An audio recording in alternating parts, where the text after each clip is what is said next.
ဒီတစ်ခါတော့ကျွန်တော် AutoCAD မှာဒီ massprop command ကိုသုံးပြီးတော့ဒီပတ်လည်အနာတိုင်းတာ area တိုင်းတာပြီးရင်သူရဲ့ဒီ volume တူးတယ်တိုင်းတာပေါ့နော်အဲ့လိုတိုင်းတာလေးတွေကိုကျွန်တော်နည်းနည်းပါရှင်းပြခြင်းပါတယ် massprop massprop ပေါ့နော်အဲ့လိုအပြည့်စုံရိုက်ထည့်ရင်လည်းရပါတယ်ပြီးရင်ရိုက်ထည့်တာတော့အပြည့်စုံရိုက်ထည့်ရတာပေါ့နော်ဒီမှာ mass လို့ရိုက်လိုက်တာနဲ့ဒီမှာ massprop လေးကျွန်တော်ဒီမှာ command လေးတွေ့ရမှာပါဒါဆိုရင်ကျွန်တော်အနာခောက်လိုက်ရပါပြီဒါဆိုရင် massprop command ဝင်သွားပြီပေါ့နော် massprop command ကဒီမှာဆိုရင်ကျွန်တော်ဟိုပါပေါ့နော်သူက 3D model လေးနဲ့လည်းဆက်ဆက်နေတာဆိုတော့ကျွန်တော်ဒီ 3D model ဒီ workspace မှာဒီ workspace setting မှာကျွန်တော် 3D model လေး workspace ကိုချိန်ပြီးတော့ကျွန်တော်ရှင်းပြရင်ပို့ပြီးတော့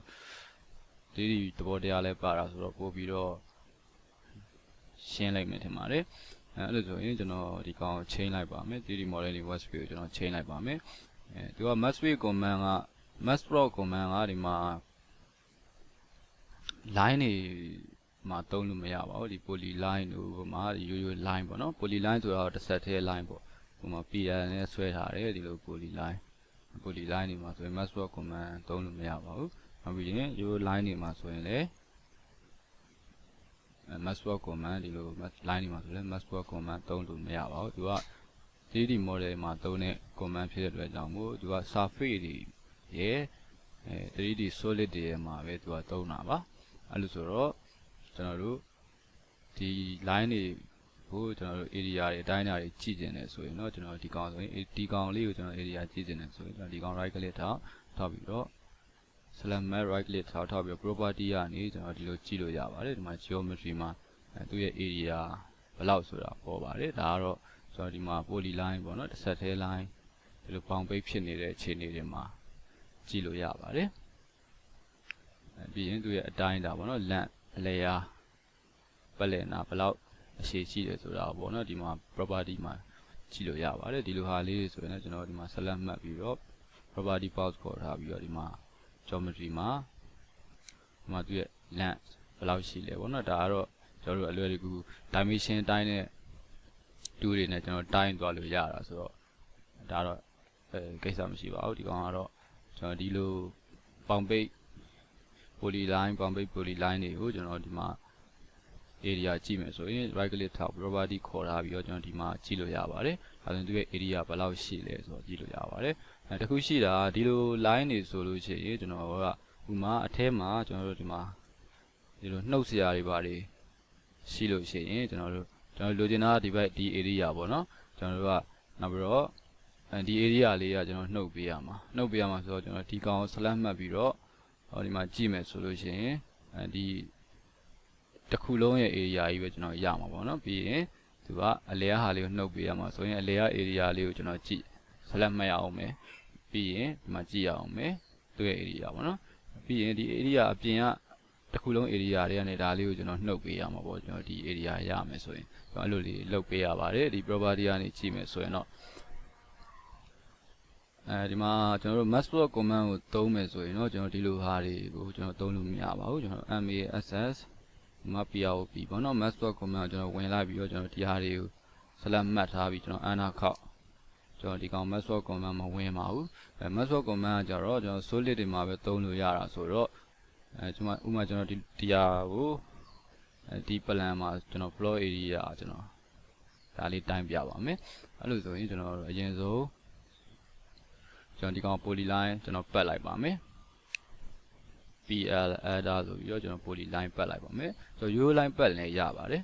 ဒီမှာတော့ကျွန်တော်ပို့ပြီးသေးကြောင် poly line ပတ်လိုက်ပါမယ်ဆိုတော့ဒီမှာဒီကနေစပါမယ်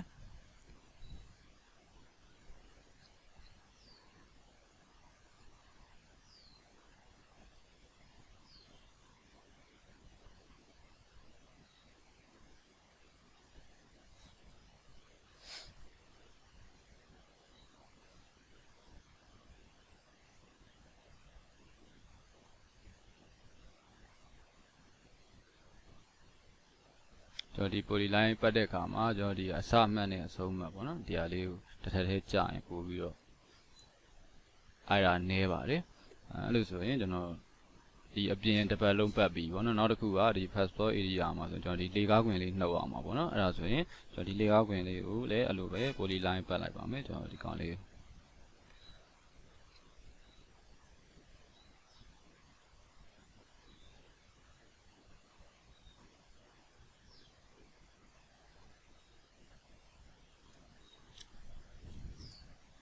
အဲ့ဒါဆိုရင်ကျွန်တော်ဒီ polyline ပတ်ထားတဲ့ဟာနှစ်ခုကို move နဲ့အပြင်ကိုခဏပြင်ဆွဲထုတ်လိုက်ပါမယ်အဲ့လိုဆိုရင်ကျွန်တော်တို့လိုချင်တာကကျွန်တော်ဒီ area ပေါ့နော်ဒီ area ဆိုတော့ကျွန်တော်ဒီကောင်တစ်ခုချင်းတိုင်းပဲဆိုရင်ကျွန်တော်ဒီကောင်ကို select မဲ့ right click ထား property ကနေဒီမှာသူ့ရဲ့ area ကြည့်လို့ရပါတယ် length အလယ်ကဒီပတ်လည်နာအလယ်ကလည်းကျွန်တော်ကြည့်လို့ရပါတယ်ပြီးရင်ကျွန်တော်ဒီကောင်လေးကိုတစ်ခါတစ်ချက်ထပ်တိုင်းရမယ်တိုင်းပြီးကျွန်တော်ဒီထဲကနေကျွန်တော်ဒီဟာကိုနှုတ်အောင်ပါပေါ့နော်အဲ့လိုလုပ်အောင်ပါပေါ့ကျွန်တော်တို့ massprop ကြတော့ကျွန်တော်ဒီမှာ 3D ကနေကြည့်ရင်ပို့ပြီးတော့အဆင်ပြေပါလိမ့်မယ်ဘာလို့လဲဆိုတော့သူက surface ဖြစ်မဖြစ်ပေါ့နော်ပို့ပြီးတော့မြင်လာတာပေါ့အဲဒါဆိုရင်ကျွန်တော်ဒီကောင်ကို 3D software view ကျွန်တော်ပြောင်းလိုက်ပါမယ်ဒါမှမဟုတ်ကျွန်တော်ဒီကနေပဲ 2D view ကနေပဲကျွန်တော်တိုင်းလဲရပါတယ်ကျွန်တော် 2D view ကနေအရင်ကျွန်တော်လုပ်လိုက်ပါမယ်အဲဆိုဒီကောင်လေးကိုကျွန်တော် copy ခဏလောက်ကူးထားပါမယ်ဒါဆိုရင် massprop သုံးဖို့ဆိုရင်သူက massprop 3D surface သို့မဟုတ် solid မှာပဲလုပ်တာဆိုတော့ကျွန်တော်ဒီကောင်ကို surface ဖြစ်သွားအောင်ကျွန်တော် solid ဖြစ်သွားအောင်ပေါ့နော် surface ဖြစ်သွားအောင်ကျွန်တော်ဒီကောင်ကို region ဖွဲ့လိုက်လို့ရပါတယ် REG under နဲ့ဒီဟာနဲ့ကိုကျွန်တော် select မှတ်ပြီးကျွန်တော် region ဖွဲ့လိုက်ပါမယ်ဒါဆိုရင်ကျွန်တော်ဒီမှာတော့ 2D wireframe view ဖြစ်နေတဲ့အတွက်ကျွန်တော်မမြင်တော့ဘူးပေါ့နော်ဒီမှာဒီကောင်က surface တစ်ချက်ဒီကောင်က surface တစ်ချက်ပေါ့နော် plane ပြားနှစ်ချက်ရတယ်ဒီ plane ပြားနှစ်ချက်ကိုမှကျွန်တော်ဒီ surface တွေကနေဒီဟာကိုနှုတ်လိုက်ရင်ကျွန်တော်အပြင် area ရမှာပေါ့နော်အဲ့လိုဆိုရင်ကျွန်တော် subtract နဲ့ကျွန်တော်ဒီလိုနှုတ်အောင်မယ် SU under ပေါ့နော်ကျွန်တော်ဒီအပြင် surface ရဲ့ကနေ under ခေါက်ကျွန်တော်အတွင်း surface ကို select မှတ် under ခေါက်ဒါဆိုရင်ကျွန်တော်ဒီကောင် area လေးရတယ်ကျွန်တော်ဒီတိုင်းကျင်တဲ့ area လေး surface လေးကျွန်တော်ရပြီပေါ့နော်ပို့ပြီးမြင်တော့ကျွန်တော်ဒီကနေကျွန်တော် view တွေကနေကျွန်တော် 2D wireframe ကို shaded ဖြစ်ကျွန်တော် shadow gray ဖြစ်တစ်ခုပြောင်းကြည့်လိုက်ပါမယ်ကျွန်တော် shadow gray ပြောင်းကြည့်လိုက်ပါမယ်ဒါဆိုရင်ကျွန်တော်ဒီလို shadow gray ပြောင်းလိုက်တာဒီမှာမြင်သားမှာပါဒီကောင်ကရိုးရိုး polyline ဖြစ်ပါတယ်ဒီမှာကကျွန်တော်တို့ surface ဖြစ်သွားပါတယ်ကျွန်တော်ဒီ surface တစ်ခုလုံး surface တွေကနေကျွန်တော်ဒီ surface အသေးလေးကိုကျွန်တော်ခုန subtract နဲ့ကျွန်တော်နှုတ်လိုက်တာပါဒီလိုခြေနေရောက်တဲ့အခါကျမှကျွန်တော်တို့ကဒီ massprop command ကျွန်တော်သုံးလို့ရမှာပါကျွန်တော် 3D view ကနေကြည့်ကျင်တယ်ဆိုရင်ဒီကောင် select မှတ်ပြီးတော့ကျွန်တော်ဒီမှာဒီ down လေးကို click လိုက်ပါမယ်ကျွန်တော်ဒီ view ကျွရဲ့ကျွန်တော်ဒီ down လေးကို click ပြီး software view ကျွန်တော်ပြောင်းလိုက်ပါမယ်ကျွန်တော်ဒီလိုဖြစ်မှာပါဒီလိုဖြစ်တဲ့အခါကျမှကျွန်တော် massprop command သုံးလို့ရမှာဖြစ်ပါတယ်ဒါဆိုရင် mass prop ပေါ့နော်အဲ massprop command လေးကျွန်တော်ယူပြီးတော့ဒီတိုင်းကျင်တဲ့ solid surface ကိုကျွန်တော် select မှတ်ပါတယ်မှတ်ပြီးကျွန်တော် under ခေါက်လိုက်ပါတယ်ဒါဆိုရင်ကျွန်တော်တို့ဒီမှာ area သူ့ရဲ့ area ထွက်လာပါတယ်ကျွန်တော်တို့ပေါင်းစရာနှုတ်စရာမလိုပါဘူးကျွန်တော်ဒီ surface ဖြစ်နေတဲ့ area ဒီမှာပေါ်လာပါမယ်နောက်တစ်ခါကျွန်တော်ဒီမှာပတ်လည်အနာအားလုံးရဲ့ boundary ပေါ့နော် parameter ကျွန်တော်ဒီ boundary ပေါ့ဒီအပြင် boundary ရောအတွင်း boundary ရောသူကတော့ပေါင်းပြီးတော့ဒီမှာပြမှာဖြစ်ပါတယ်အဲဆိုရင်ကျွန်တော်ဒီမှာ area ရပါတယ်ကျွန်တော်ပတ်လည်အနာကိုကျွန်တော်တစ်ပေါင်းနဲ့သူပြပေးပါတယ်ဒါဆိုရင်ကျွန်တော်ဒီမှာကတော့ surface အချက် plane ပြားပဲဖြစ်တဲ့အတွက်ကျွန်တော်ကတော့ပတ်လည်အနာနဲ့ကျွန်တော် surface နဲ့ပဲကျွန်တော်ပြမှာပေါ့နော် volume ဒုတဲ့တိုင်းကျင်တာမျိုးတွေကျွန်တော်ရှိတယ်ဆိုရင်လည်း massprop နဲ့တိုင်းလို့ရပါတယ်ဥပမာကျွန်တော်ဒီအုတ်နံရံရဲ့အမြင့်ကျွန်တော်ဒီအုတ်နံရံရဲ့အမြင့်ကိုကျွန်တော်တည်တယ်ဆိုရင်ကျွန်တော်ဒီနံရံလေးကို HU ပြစ်လိုက်ပြီးတော့ကျွန်တော်ဒီနံရံလေးရဲ့ volume တိုင်းယူမယ်ဆိုရင်ကျွန်တော်ပို့ပြီးတော့လို့ရတာလည်းမြန်ဆန်မယ်အဆင်ပြေလွယ်ကူမယ်ကျွန်တော်ထင်ပါတယ်ဒါဆိုရင်ကျွန်တော်ဒီကောင်ကိုကျွန်တော် top view ကျွန်တော်ခဏပြန်ပြောင်းလိုက်ပါမယ်ကျွန်တော်ဒီဟာလေးကိုတစ်ခု select မှတ်ပေါ့နော် select မှတ်ပြီးကျွန်တော် top view ပြောင်းလိုက်ပါတယ်ပြောင်းလိုက်ပြီးရင်ကျွန်တော်နိုင်ရန်လေးကိုကျွန်တော်အဲ့လိုပဲ polyline ပတ်လိုက်ပါမယ် BL under နဲ့ကျွန်တော်ဒါဆိုရင်အုပ်နိုင်ရန်နေဆိုရင်ဒီတိုင်မရောက်ခင်အထိပေါ့နော်ဒီလိုပါမှာပေါ့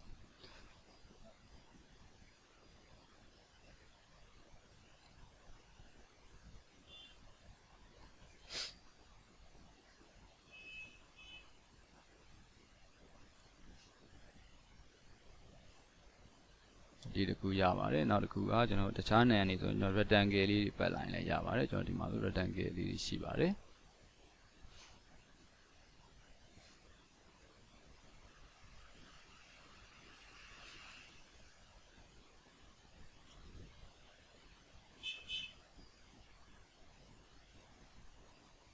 နိုင်ရန်2ကတော့ဒီမှာသူဆွဲထားတဲ့အတိုင်းပဲကျွန်တော်ရမှာပေါ့ဟိုကဒီမှာကျွန်တော်၄ခွဲတိကျလိုချင်တယ်ဆိုရင်ကျွန်တော်၄ခွဲဖြစ်အောင်ပြန်ဆွဲရမှာဖြစ်ပါတယ်အဲ့လိုဆိုရင်ကျွန်တော်တို့ရှားတာကအခုရသလောက်လေးကျွန်တော်ဆွဲထုတ်ပါမယ်ကျွန်တော်အကုန်တိုင်းမယ်ဆိုရင်ကျွန်တော်အကုန်လုံး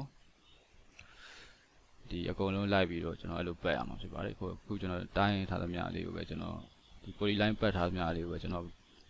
တိုင်းပြပါမယ်အဲ့လိုဆိုရင်ကျွန်တော်ဒီမှာဆိုရင် select မှတ်တာကျွန်တော်ခန့်နေပါတယ်ဒါဆိုရင် move under နဲ့ကျွန်တော်ဒီကောင်လေးပေါ်ကို mouse တင်ပါတယ်ဒီပစ်ပေါက်လေးတင်ပါတယ်တင်ပြီးတော့ကျွန်တော်ရှစ်ကိုဖိထားပြီးတော့ space bar တစ်ချက်နှိပ်လိုက်ရင်ကျွန်တော်ဒီမှာအောက်ကပတ်ထားတဲ့ poly line လေးအပေါ်တက်လာတယ်ထင်ရပါတယ်အဲ့လိုအခြေအနေမှာကျွန်တော် keyboard ကိုလွှတ်လိုက်ပြီးတော့ click လိုက်ရင်ကျွန်တော်တို့လိုချင်တဲ့ poly line လေးကို selection မိပါတယ်ကျွန်တော်ဒီပေါ်ကိုပစ်ပေါက်လေးတင်တယ်ရှစ်ကိုပစ်ပေါက်လေးတင်ထားတယ်ပြီးရင်ရှစ်ကိုဖိပြီးတော့ space bar တစ်ချက်နှိပ်တယ်ပြီးရင် keyboard ကိုလွှတ်ပြီးတော့ click လိုက်တာနဲ့ကျွန်တော်ဒီလို selection ကိုလိုချင်တဲ့အပေါ်အောက် line တွေကို circling လုပ်ပြီးတော့ကျွန်တော်တို့မှတ်သွားလို့ရပါတယ်ဒီရှစ်ကိုဖိထားပြီးတော့ space bar ကိုလိုချင်တယ်လို့တစ်ချက်ပို့ရင်တခါသူ line အပေါ်အောက် line လေးတွေကိုချိန်ပေးသွားပါတယ်ပြီးရင်လိုချင်တဲ့ line ကိုရပြီဆိုတဲ့အခါကျမှကျွန်တော် keyboard ကိုလွှတ်ပြီးတော့ click လိုက်ပြီးတော့ mouse ကို click ပြီးတော့မှတ်လို့ရပါတယ်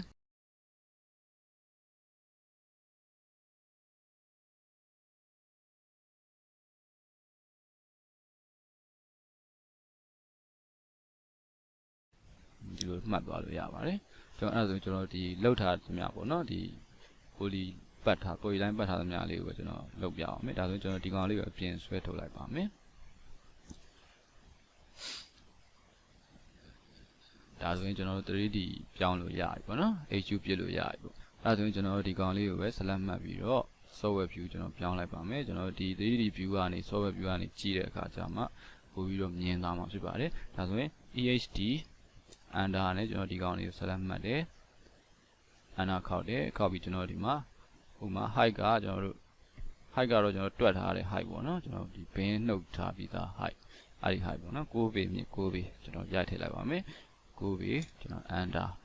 ဒါဆိုရင်ကျွန်တော်ဒီကောင်ကို volume တိုင်းမယ်ဆိုရင်ကျွန်တော်ဒီမှာဆိုရင်ကျွန်တော်တကွဲစီဖြစ်နေတာမျိုးတွေကိုကျွန်တော်တို့ဒီကောင်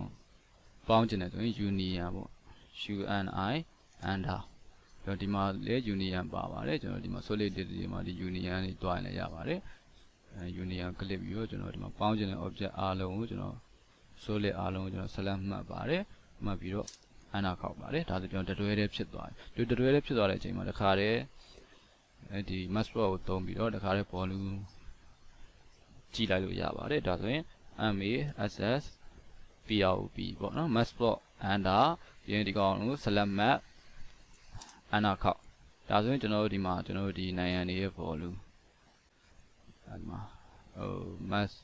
mass နဲ့ကျွန်တော်တို့ဒီမှာ volume နဲ့ကျွန်တော်ဒီမှာတော့တန်ဖိုးအတူတူဖြစ်နေတာပေါ့နော် volume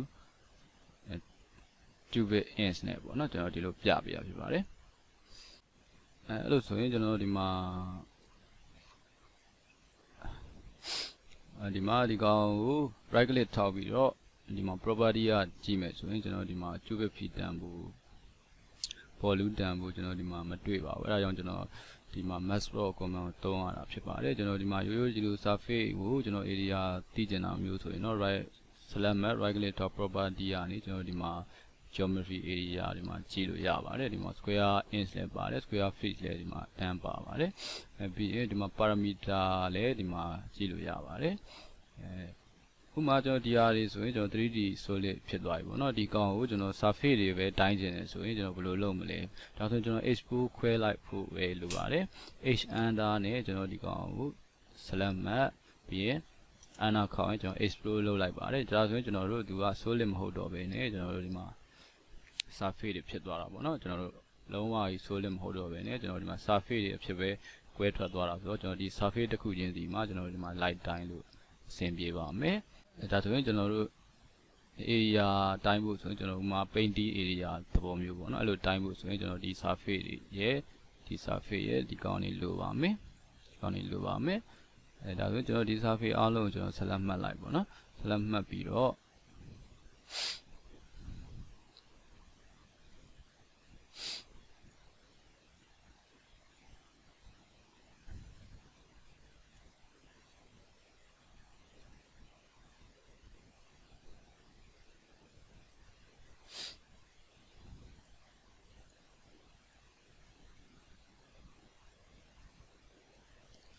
ကျွန်တော်လိုချင်တဲ့ surface လေးကိုကျွန်တော် select မှတ်လိုက်ပါမယ် select မှတ်ပြီးတော့ကျွန်တော်ဒီ surface အတိုင်းဆိုရင်ကျွန်တော်ဒီ combine လုပ်လို့မရပါဘူး combine လုပ်လို့မရဘူးဆိုတော့ကျွန်တော် combine လုပ်ဖို့အတွက်ကျွန်တော်တို့ solid ဖြစ်သွားအောင်ဒီကောင်ကိုကျွန်တော် HU တစ်လက်မှကျွန်တော်ပြစ်လိုက်ပါမယ်ကျွန်တော် HU တစ်လက်မှပြစ်တဲ့အတွက်ကြောင့်ကျွန်တော် volume တိုင်းတဲ့အခါမှာကျွန်တော်ဒီ volume နဲ့ဒီ area နဲ့ကျွန်တော်တွားပြီးတော့တူမှာဖြစ်ပါတယ်အဲဒါကြောင့်ကျွန်တော် HU တစ်လက်မှပဲပြစ်ပါမယ်အဲဆိုရင်ကျွန်တော်ဒီကောင်ကို select မှတ်ထားတယ်ဆိုကျွန်တော်ဒီမှာ solid ထဲကိုသွားလိုက်ပါမယ် home နဲ့ကကျွန်တော်ဒီအပေါ်ကကျွန်တော်ဒီ solid ထဲကိုသွားပါမယ်ကျွန်တော် home ထဲကိုသွားရင်လည်းရပါတယ်ကျွန်တော်ဒီမှာ solid ထဲကိုသွားပြီးတော့ကျွန်တော်ဒီမှာ HU ရှိပါမယ်ကျွန်တော် HU ပြစ်လိုက်ပါမယ် home ထဲမှာလည်းကျွန်တော်ဒီမှာ HU ရှိပါတယ်အဲကျွန်တော်ဒီမှာ HU ကို click ပြီးတော့ကျွန်တော်ဒီမှာ direction ပေါ့နော်ဘယ်ဘက်ပေးပြီးတစ်ခုပေးလို့ရပါတယ်ကျွန်တော် direction တစ်ဖက်ပေးပြီးတော့ကျွန်တော်1 under ဆိုပြီးတော့ကျွန်တော် HU ပြစ်လိုက်ပါမယ်ပြီးရင်ကျွန်တော်ဒီ HU ပြစ်ထားတဲ့ခုန surface တွေအကုန်လုံးကျွန်တော်union လုပ်လိုက်ပါမယ် union ဒီမှာဆိုရင်ကျွန်တော်ဒီမှာ union ပါပါတယ်ဒီကနေသုံးရင်လည်းရပါတယ် UNI နဲ့တွိုင်းလည်းရပါတယ်ကျွန်တော်ဒါဆိုဒီ union လေးကိုယူပြီးတော့ကျွန်တော်စောစောက HU ပြစ်ထားတာတွေကိုပြန်မှတ်ရမှာပေါ့နော်အဲဆိုရင်ကျွန်တော်အားဆိုရင်ဒီကောင်လေးတွေကိုကျွန်တော်လိုက်ပြီးတော့ select မှတ်လိုက်ပါမယ်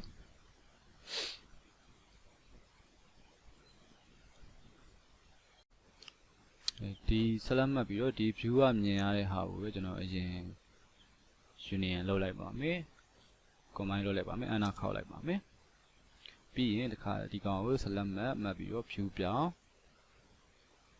ကျွန်တော်ဒီလို view ပြောင်းပြီးကျွန်တော်နောက်ထပ်ထပ်ပြီးတော့ကျွန်တော် union ကိုယူပြီးတော့ကျွန်တော်ဒီ view ကမြင်ရတဲ့ဟာတွေကိုကျွန်တော်လိုက်ပြီးတော့ဒီလိုမှတ်ပါမယ်ဆိုတော့ union ပေါင်းပြီးသားဟာကိုလည်းကျွန်တော်ထပ်ပြီးတော့ဒီတစ်ပါးလေးမှတ်လိုက်ပါမယ်ပြီးရင်အနာခောက်ပါတယ်ပြီးရင်ကျွန်တော်ဒီကောင်ကိုပြန်ရွေးပြီးတော့ကျွန်တော် view တစ်ဖက်ပြောင်းကျွန်တော်ဒီမှာ software view ပြီးရင်ဒီနောက်တစ်ခါ norward view ပေါ့နော်ကျွန်တော်ဒီလိုပြောင်းပါမယ်ပြောင်းပြီးရင် union command ဒီမှာ union 2ကိုထပ်ယူပါတယ်ယူပြီးတော့ကျွန်တော်ဒီကောင်နေ